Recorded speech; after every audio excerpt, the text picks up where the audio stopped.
अस्सलाम वालेकुम स्टूडेंट्स, आज हम करने लगे हैं optical instrument chapter number 10 first year के एक्सरसाइज न्यूमेरिकल प्रॉब्लम। इससे पहले हमने न्यूमेरिकल्स किए 10.1 से 10.5 तक। आज जो रिमेनिंग न्यूमेरिकल प्रॉब्लम थे वो हम करने लगे हैं। तो स्टार्ट करने से पहले आपसे एक रिक्वेस्ट है कि हमारे चैनल को सब्सक्राइब कीजिए और बेल आइकन पे लाजमी क्लिक किया करें ताकि हर नए आने वाली वीडियो का नोटिफिकेशन आपको मिलता रहे। हम आते हैं आज के पहले क्वेश्चन पर जो है 10.6। कह रहा है a compound microscope has lenses of focal length 1 centimetre and 3 centimetre. कह रहे हमारे पास एक कंपाउंड माइक्रोस्कोप है जिसके लेंसेज एक ये है एक ये है। अब ऑब्जेक्टिव लेंस की जो फोकल लेंथ है वो 1 सेंटीमीटर है, जबकि आई पीस की फोकल लेंथ 3 सेंटीमीटर है। An object is placed 1.2 centimetre from the object lens. Object lens से जो ऑब्जेक्ट है वो यहाँ पे यानी कि एक 1.2 सेंटीमीटर के फासले पर पड़ा हुआ है। If a virtual image is formed 25 centimetre from the eyepiece. कह रहा है कि अब जो फाइनल इमेज हमें यहाँ पे मिलेगा, फाइनल इमेज हम बनाएंगे आई पीस से, उसका जो डिस्टेंस है वो आई पी से वो बनेगा 25 सेंटीमीटर और वर्चुअल बनेगा। Calculate the separation of the lenses and the magnification of the instrument. अब वो कह रहे हैं कि लेंसेज के दरमियान सेपरेशन कितनी है, मतलब डिस्टेंस बिटवीन टू लेंसेज। और सेकंड वो कह रहा है कि मैग्नीफिकेशन ऑफ द इंस्ट्रूमेंट आपने फाइंड करना है। सारा डाटा हम लिख लेंगे कि फोकल लेंथ ऑफ ऑब्जेक्टिव कितनी है, अभी मैंने बताया एफ ओ से रिप्रेजेंट करेंगे, और focal length of eyepiece को एफ ई से रिप्रेजेंट करेंगे। डिस्टेंस ऑफ द ऑब्जेक्ट, भाई ये जो ऑब्जेक्टिव लेंस है इससे ऑब्जेक्ट का जो डिस्टेंस है वो 1.2 सेंटीमीटर है। और डिस्टेंस ऑफ इमेज, अब देखें ये जो डिस्टेंस ऑफ इमेज है ये किसकी बात हो रही है, जिसको मैंने क्यू बार से शो किया हुआ है, वो बात हो रही है आई पीस की। ठीक है, डिस्टेंस जो बनाएगा इमेज, जो डिस्टेंस बनाएगा आई पीस से वो उसको क्यू बार से शो करेंगे, और 25 सेंटीमीटर होगा। माइनस का साइन हमने इसलिए लगाया है कि क्वेश्चन में भी ये था कि वर्चुअल इमेज है। सेपरेशन ऑफ लेंस, यानी कि लेंसेज के दरमियान जो सेपरेशन है, इस लेंस और इस लेंस के दरमियान जो सेपरेशन है उसको एल से प्रेजेंट करेंगे, वो फाइंड करनी है। और मैग्नीफिकेशन जो है वो हमने फाइंड करनी है। तो अब हम सेपरेशन ऑफ द लेंसेज के लिए हमें पता है कि जो उसको हम अगर फ़र्ज़ करें कि एल से रिप्रेजेंट करें तो हमें पता है कि P प्लस Q जो है वो लेंसेज, सेपरेशन ऑफ लेंसेज होगी। लेंसेज के दरमियान सेपरेशन को P प्लस Q। मतलब क्या हुआ कि हमें Q भी चाहिए जिसको हम कहते हैं डिस्टेंस ऑफ द इमेज, और P भी चाहिए जिसको हम कहते हैं डिस्टेंस ऑफ द ऑब्जेक्ट। इसको ऐड करेंगे तो हमारे पास डिस्टेंस बिटवीन द लेंसेज आ जाएगा। अच्छा, द लेंस फार्मूला हमें पता है 1/F_O is equal to 1/P plus 1/Q। ये जो है ये हम फोकल लेंथ के लिए, ऑब्जेक्टिव लेंस के लिए इस्तेमाल कर रहे हैं ये फार्मूला। अब यहाँ पे हमें एक Q चाहिए, देखें है ना Q क्या है, Q actually distance of the image है। मतलब कि जो जहाँ यहाँ पे इमेज बनेगा ना, ऑब्जेक्टिव लेंस जो बनाएगा इमेज यहाँ पे, वो कितना होगा, वो कितने फासले पर होगा वो हमने फाइंड करना है। तो हमने सारी वैल्यूज़ यहाँ पे पुट की हैं। ठीक हो गया, मतलब कि F O focal length 1 centimetre, और P जो है P हमारे पास क्या था 1.2, वो पुट किया, कैलकुलेट किया कि Q is equal to 6 centimetre. मतलब क्या हुआ, the image will act as an object for the eyepiece. कह रहा है कि जो ऑब्जेक्टिव लेंस से यहाँ पे इमेज बनेगा ना, यहाँ पे ये आई पीस इसको समझेगा कि ये ऑब्जेक्ट है। समझ आ रही है, मतलब कि ये इमेज जो ऑब्जेक्टिव लेंस बनाएगा ये बिहेव करेगा एज आ ऑब्जेक्ट। ठीक हो गया। अब हमने क्या फाइंड करना है, पी प्राइम चाहिए। तो उसके लिए हमारे पास डाटा यहाँ पे हम उसको फाइंड करते हैं कि फॉर आई पीस के लिए हमें पता है कि जो डिस्टेंस फ्रॉम द लेंस जो था वो कितना था -25 सेंटीमीटर। फोकल लेंथ कितनी 3 सेंटीमीटर। पी हमने फाइंड करना है, पी प्राइम। तो वही सिंपल फार्मूला हम ये आई पीस के लिए पुट करेंगे जो पीछे हमने किया था ऑब्जेक्टिव लेंस के लिए। तो हमने क्या किया, 1/, ये पी प्राइम को सेपरेट कर लिया, 1/FE प्लस 1/Q, और ये सारी वैल्यूज पुट कर दी, पी प्राइम की वैल्यू आ गई 2.7 सेंटीमीटर, ये सारी वैल्यूज पुट की हैं। So the separation between the lenses अब कितना होगा, L = P prime plus Q था, तो हमने ये वैल्यूज पुट की, ठीक है। 6 + 2.7 ऐड किया तो 8.7 सेंटीमीटर। मतलब कि जो दो लेंसेज के दरमियान डिस्टेंस है वो कितना आ गया 8.7 सेंटीमीटर। अब हमने सेकंड ये था कि मैग्नीफिकेशन फाइंड करनी है इंस्ट्रूमेंट के लिए। तो हमारे मैग्नीफिकेशन ऑफ इंस्ट्रूमेंट, हमारे पास फार्मूला होता है Q/P 1 + D/FO। अब ये सारी वैल्यूज़ हमारे पास मौजूद हैं, सिंपली हम इस फार्मूले में पुट कर देंगे और कैलकुलेशन के बाद जो मैग्नीफिकेशन आएगी 46.66 है। अब देखें जो पॉइंट के बाद 6 है ये 5 से ग्रेटर है। जब भी 5 से ग्रेटर और इवन होगा नंबर, उसको अगर हम इग्नोर करते हैं तो ये ख़त्म हो जाएगा, लेकिन पॉइंट के बाद जो नंबर होगा उसको एक नंबर इंक्रीज़ कर देगा। मतलब 46 था तो 47 जो मैग्नीफिकेशन अप्रोक्सीमेटली होगी। अब आते हैं 10.7 पर। Sodium light of wavelength 589 nanometre is use to view an object under microscope. कह रहा है कि माइक्रोस्कोप से हम एक ऑब्जेक्ट को देख रहे हैं और सोडियम लाइट इस्तेमाल कर रहे हैं उसको देखने के लिए, जिसकी वेवलेंथ है 589 nanometre. If the aperture of the objective is 0.90 centimetre. कह रहा है कि अगर डायमीटर जो है ऑब्जेक्टिव लेंस का वो 0.90 हो तो find the limiting angle of resolution. तो आपने limiting angle of resolution find करना है। लिमिटिंग एंगल ऑफ रेजोल्यूशन जो है ये आपके पास इसका एक फार्मूला है, सिंपली आपने उसमें वैल्यूज पुट करनी है। Using visible light of any wavelength, कह रहा है कि विजिबल लाइट में से आप कोई भी वेवलेंथ ले लें। What is the maximum limit of resolution for the microscope. तो दोबारा से आपने उसका लिमिटिंग एंगल फाइंड करना है। मैक्सिमम लिमिट ऑफ रेजोल्यूशन जिसको हम कह रहे हैं ना, व्हाट इज़ द मैक्सिमम, ये what is the maximum limit of resolution for this microscope, मतलब कि limiting angle of resolution he find करना है। लेकिन आपने इसमें क्या करना है कि visible light of any wavelength, कोई भी वेवलेंथ फाइंड कर सकते हैं। अब यहाँ पे हमारे पास जो वेवलेंथ है, पहले जब हमने ऑब्जेक्ट को देखा था तो हमने सोडियम लाइट इस्तेमाल की थी, उसके लिए 589 नैनोमीटर था। अपर्चर कितना था ऑब्जेक्टिव लेंस का 0.9 सेंटीमीटर। उसको हमने 0.90 10⁻⁻² मीटर में लिख लिया, मतलब कि सेंटी की जगह हमने 10⁻⁻² मीटर लिख लिया। Limiting angle of resolution alpha minimum के साथ शो करते हैं, और मैक्सिमम लिमिट ऑफ रेजोल्यूशन इसको भी उसी से एक ही चीज़ है, लेकिन वेवलेंथ का जब फ़र्क आएगा तो इसलिए हमने डिफरेंस देने के लिए दोनों को इसके ऊपर अल्फ़ा लगा दिया। तो अब हम कैलकुलेशन की तरफ आते हैं। तो हमारे पास जो लिमिटिंग एंगल ऑफ रेजोल्यूशन है अल्फ़ा मिनिमम = 1.22 λ/d, ये फार्मूला आपने याद रखना है।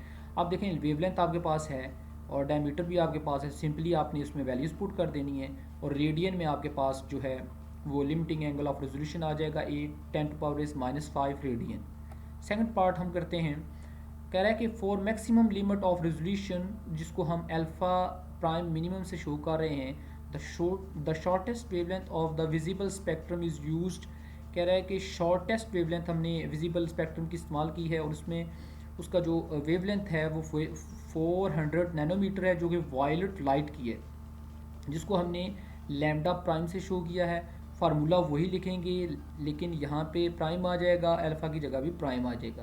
400 सिंपली हमने पुट करना है, बाकी सारी वैल्यूज़ वही रहेंगी, और कैलकुलेशन के बाद आपके पास आ जाएगा 5.4 10⁻⁻5 रेडियन। 10.8 की तरफ आते हैं। N astronomical telescope having magnifying power of 5। कह रहा है कि एस्ट्रोनॉमिकल टेलीस्कोप है जिसकी मैग्नीफाइंग पावर जो है 5 है, और उसमें हमारे पास दो लेंसेज हैं जिनके दरमियान डिस्टेंसेस 25 सेंटीमीटर है। दो लेंसेज कौन से, तो ऑब्जेक्टिव लेंस हो सकता है, आई पीस हो सकता है। Find the focal length of the lenses, कह रहा है कि आपने उन दोनों लेंसेज की फोकल लेंथ फाइंड करनी है। आसान सा क्वेश्चन है। इसमें देखें मैग्नीफाइंग पावर हमें दे दी गई है, सेपरेशन और बिटवीन द लेंसेज भी हमें दे दी गया 24 सेंटीमीटर है। Focal length of to lenses मतलब कि ऑब्जेक्टिव लेंस और आई पीस की लेंस जो हैं उनकी फोकल लेंथ हमने फाइंड करनी है। तो कैलकुलेशन के लिए हमारे पास जो मैग्नीफिकेशन जो है वो m is equal to F O over F E होता है। और मैग्नीफिकेशन यहाँ पे हमने कितनी थी, 5 है, F O over F E. और ये जो एफ ई है ये डिवाइड और अगर जाके मल्टीप्लाई हो जाएगा, मतलब F O is equal to 5 F E आ जाएगा। इसको हमने इक्वेशन 1 कह लिया। अब distance between two lenses is, दो लेंसेज के दरमियान डिस्टेंस जो होता है वो दोनों की फोकल लेंथ को ऐड करने से हमें मिलता है।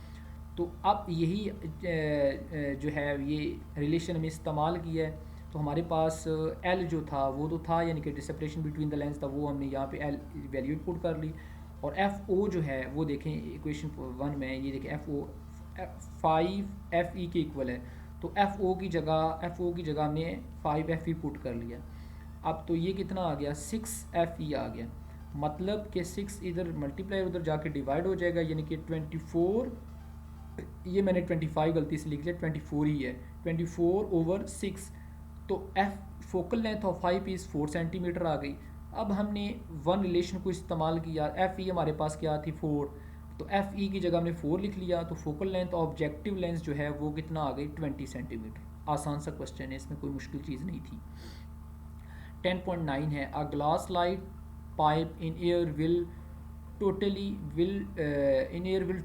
internally reflects a light ray if its angle of incidence is at least 39 degree. कह रहा है कि हमारे पास एक ग्लास लाइट पाइप है जो एयर में है और उसमें टोटल इंटरनल रिफ्लेक्शन हो रही है अगर एंगल ऑफ इंसिडेंस कितना हो उसका 39 डिग्री। कह रहा है what is the minimum angle for the total internal reflection if pipe is in the water. कह रहा है कि कितना मिनिमम एंगल होना चाहिए कि उसमें टोटल इंटरनल रिफ्लेक्शन हो और जो हमारे पास ग्लास लाइट पाइप है वो वाटर में हो तब। मतलब कि ग्लास लाइट पाइप अगर वाटर में हो तो उस वक्त टोटल इंटरनल रिफ्लेक्शन हो, लेकिन एंगल ऑफ इंसिडेंस कितना होना चाहिए। एयर को तो बता दिया कि अगर pipe glass light pipe air में हो तो उसमें टोटल इंटरनल रिफ्लेक्शन होती है, मगर उसका एंगल ऑफ इंसिडेंस कितना है 39। अब यहाँ पे अगर कह रहा है कि ग्लास लाइट पाइप जो है अगर वाटर में हो और उसमें टोटल इंटरनल रिफ्लेक्शन भी हो तो उसमें आपने बताना है कि एंगल ऑफ इंसिडेंस क्या होना चाहिए। हाँ, रिफ्रैक्टिव इंडेक्स ऑफ वाटर उसने दे दिया 1.33, ये आपने याद भी रखनी है, वैसे उसने दे दिया है न्यूमेरिकल में। अब हमने सारा डाटा यहाँ पे लिख लिया, मतलब कि angle of incident for glass in air वो हमें कितना है 39। फाइंड हमने इसकी क्या करना है, angle of incident for water. ठीक है, वाटर में एंगल ऑफ इंसिडेंट कितना क्या होना चाहिए। तो अब हमारे लिए for refractive index of glass light pipe using the formula, तो अब हमारे पास n is equal to 1 over sine theta C है। मतलब क्या है, refractive index of glass light pipe, ठीक है, वो हमारे पास क्या होता है, ये रिफ्रैक्टिव इंडेक्स है n, ठीक है, 1 ओवर साइन थीटा सी। तो अब साइन थीटा सी, ये हमने साइन थीटा सी की जगह हमने क्या पुट कर लिया 39। तो n हमारे पास ये आ गया refractive index of glass light. समझ आ रही बात की, तो ये 1.59 आ गया। अब using Snell's law for glass water surface, water surface के लिए हमने जब इस्तेमाल किया तो स्नेल्स लॉ को हमने n1 sine theta 1 is equal to n2 sine theta 2 put किया। n1 हमारे पास क्या है, जो हमारे पास ये वाला आया है एयर में, उसको हमने 1.59 लिखा, ठीक है, साइन थीटा सी प्राइम। तो थीटा सी प्राइम ये हमें फाइंड करना है angle of incident for water. तो अब ये देखें कि n2 हमारे पास क्या है, यहाँ पे n2